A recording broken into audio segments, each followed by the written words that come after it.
want to get back to matters regarding Labor Day celebrations and the pronouncements which have come from Nyayo Stadium. And I did mention earlier that my colleague Kennedy Mugo spoke to the FKE Executive Director Jacqueline Mugo regarding FKE's thoughts on the directive on the minimum wage hike. Mugo, over to you.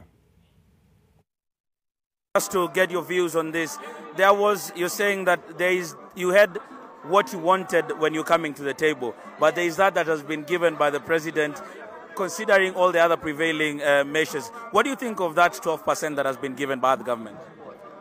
It's higher than what the inflation indicators stand at, but I think the president explained that he wants to cushion the workers and that he understands the rise in the cost of living and the challenges they're facing.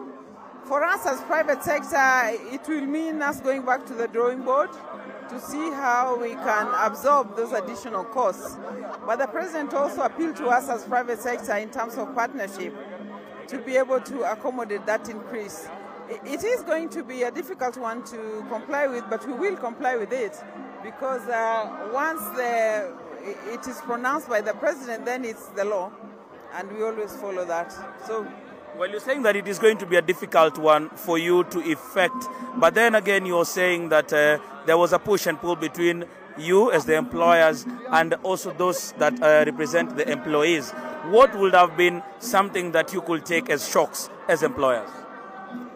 What the economic position paper that was prepared by the government indicated was that inflation was standing at about 5.6%, and the president said it.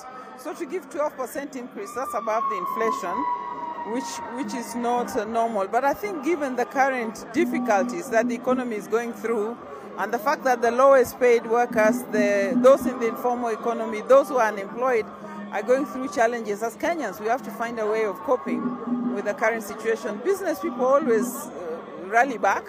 They'll find a way of coping with it. So what would have been the ideal percentage increase according to you as employers now that you say this is a bit high?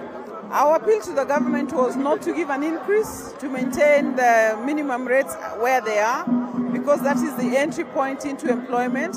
We wanted to make it possible for more people to be absorbed into formal employment because the formal sector is shrinking. Most of our jobs are in the informal economy. So we wanted the year 2022 to be a year of recovery so that we look at a possible increase in 2023. But the government thought differently, and at the end of the day, the government makes the decision because we play an advisory role. Our role is to play back to the government where business is and the challenges we are facing. And I think the head of state is very much aware of the state of business as we speak today. So does this basically mean that it will even inhibit the numbers that you will be employing moving forward as we go into the 2023 year? The statutory minimum wage is for the lowest paid workers and also for the casual workers who actually are mostly in the informal economy. They're in construction, they're in the labor-intensive sectors. So it will limit jobs in that sector. For private sector, most of us are above the minimum wage. But if you're looking at a new person entering the world of employment, then that is going to impact entry into the formal economy. It will push more people into the informal economy, and that is what we were trying to talk to the government about, to give us a chance as formal sector so that we can create decent jobs. Right, and that was Kennedy Mugo speaking to FK Executive Director Jacqueline Mugo. We take a quick break. We shall be back with a lot more stories. Stay tuned.